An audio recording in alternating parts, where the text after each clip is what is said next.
सुका पाटील मोठा राखीस काय मोठा राखीस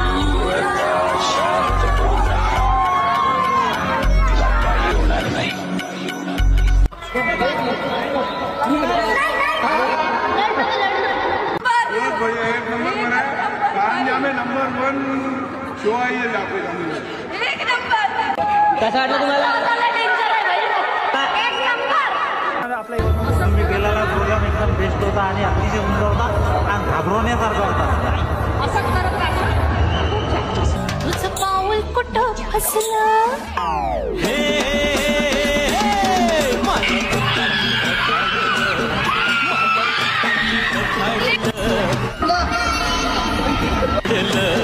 मला पुतांनी पछाडलं